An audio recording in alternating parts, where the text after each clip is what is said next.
Time to run the no huddle. The Ravens worked out Dez Bryant and are expected to sign him to the practice squad. For planning purposes, the last time Dez Bryant played in a game, December of 2017. Brandon, can Dez be a factor for Lamar Jackson and the Ravens? Yes, now he can, absolutely. But when they brought him in a couple months back, he wasn't ready. He didn't have the pop. He didn't have the quickness in his mid-range game. He took too long to get out of his cuts. Routes where he's supposed to get out in 3 steps, he's getting out in 5.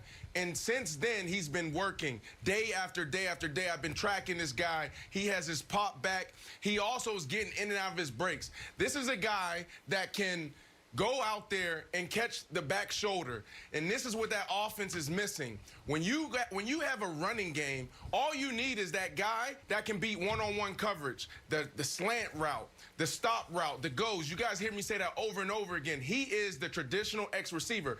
Now, I like how they're easing him in with this practice squad approach because he definitely needs to get back into a rhythm. But I'm not expecting a lot, but I do expect him to get 3 or 4 plays in a game where he can definitely contribute. All right, well, the Ravens also made a trade with the Vikings yesterday, acquiring pass rusher Yannick Ngahoue for 2 draft picks. Ngahoue, one of only 6 players with at least 8 sacks and 14 quarterback hits in each of the last 4 seasons. It's impressive. Nick, what'd you make of the Ravens adding Ngahoue? It's another great move for Baltimore, and I'll explain why in just a moment. But first, just to quickly respond to Brandon, because I'm not as high on Dez as he is. If Dez still, in his years out of football, has his reflexes as sharp as Brandon's are, to where mid-take he can bat away a small child out of camera view and just continue delivering that, if Brandon hasn't lost a single step. And so if Dez has done the same thing, he's going to be a big addition for Baltimore. Now, on the Ngahoue move, in seriousness, the Ravens in the last 13 months, Warren Sharp pointed this out yesterday, have totally remade their defense. They added Derek Wolfe, Calais Campbell, and now Yannick Ngahoue to the defensive line. They added L.J. Fort and drafted Patrick Queen to the linebacking core, and they added Marcus Peters midseason last year to the secondary. That's 6 new defensive starters added in the last 13 months.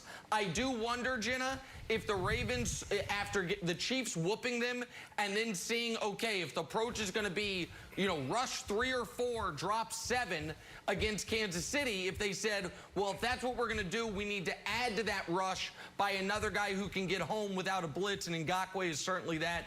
I think this is a great, great move for Baltimore, get richer, adding a tremendous player. Yeah. Yep. Ravens shoring up an already great defense. Talking the big NFC West showdown this weekend now. Russell Wilson and those undefeated Seahawks traveling to Arizona, taking on Kyler Murray and the Cardinals. Russ, your league leader for MVP, 19 touchdowns, only 3 picks, and a new baby that he and Ciara just named Win. I mean, if that is not the recipe for MVP, then have another baby and name the baby MVP. Mike Vick back with us now. Mike, should the Seahawks be on upset alert as road favorites against the Cardinals this weekend? Absolutely. They should be on upset alert because Kyler Murray is dangerous. You're looking at a guy who's getting better with each and every step, growing more confidence with each and every win, each and every day. And I had a chance to speak to Kyler over the summer, and I knew that he was going to be what he turned out to be this season so far. And, when you play against a guy like Russell Wilson, somebody who looks like you, plays like you, Kyler probably grew up, wanting to be like, Russell Wilson and emulate his game after him. He looks just like him. So it's going to be a lot of motivation going into this game to beat the guy that you grew up, idolizing as a player. And I could see, so many similarities on both sides. So he'll be motivated. The Cardinals are a good football team offensively, and I think Kyler Murray could beat any team in the league. Yeah, Mike, I'm with you. Absolutely, they should be on upset alert. And you guys got to remember, this is my pick. I picked the Seattle Seahawks to go to the Super Bowl. But this is a scary game. I wouldn't call it a trap game for them because Pete Carroll, Russell Wilson, and those guys on that defensive side, like those linebackers, they do a great job of approaching every day, every week the same. Like, they're trying to knock your head off. They're trying to put up 40 points. Like, they do a great job throughout the week of preparing. So it's not a trap game, but it's a game game where when you look at the matchup, it gets a little funky. They have the worst defense in the NFL, and they're giving up so many yards in the back end. And then on the offensive side, you're going against a top 5 offense that can do it all. The quarterback can rush for 100 yards. And then you have DeAndre Hopkins, where all you got to do is just throw it anywhere on the field, and he'll probably come down with it. And then old man Larry Fitzgerald doing what he does in the run game and also going down the middle. So for that reason, I think the Seattle Seahawks need to be on alert. But think about this. We're talking about Russell Wilson and MVP. You just mentioned it, Jenna, and we talk about it every single time, and I know I always do. Isn't this the game where he's going to show why he's the MVP? This is the game where he'll have to put up 35, 40 points. This is the game where he's going to have to do it again, those 2-minute drills. So I'm excited to watch Russell Wilson step into this moment. Now watch this. There's a lot of guys, and Vic, you talked about it earlier. Nick asked you the question, well, what are you looking at when you evaluate a quarterback? You talked about those pressure moments. Russell Wilson, there's nobody better. And this is where greatness is on display, because you're going to see Russell Wilson rise to the occasion. He just does it. He embraces it. I remember one day I asked him the question, I'm like, Russ, so tell me about this 2-minute thing. Like, man, like, why do you want to be in 2 minutes all the time? He said, Brandon, that's where greatness happens. He said, if every game it came down to a 2-minute drive, I would sign off on that. This dude is special. So here's the only, you're right about that, Brandon, in that the Seahawks, not just this year, but over the last few years, have broken all the statistical models on how often you're supposed to win close games. They are the best close late team in the league, and that's because of 3. That's because of Russell Wilson, and by the way, he's been that guy since the moment he walked into the league. His second year in the league, he won the Super Bowl. Everybody knows that. His first year in the league, he was down 20 points at halftime of a playoff game, and with 90 seconds left against the Falcons, his team had the lead.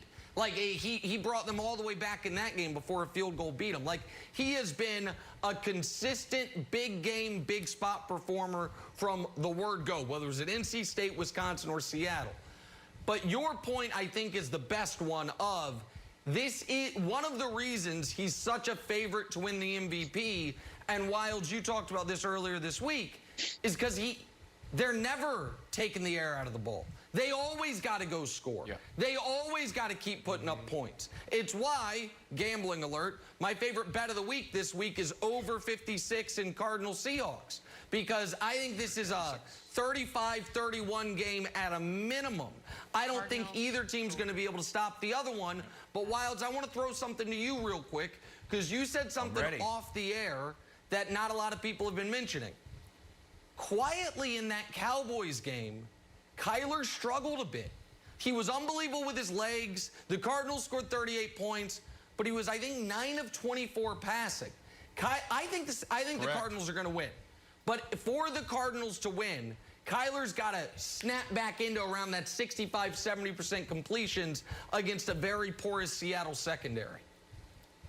Yeah, he completed 37% of his passes for 188 yards. So this is the rare Kevin Wildes championship belt game. Here's the theory, Nick.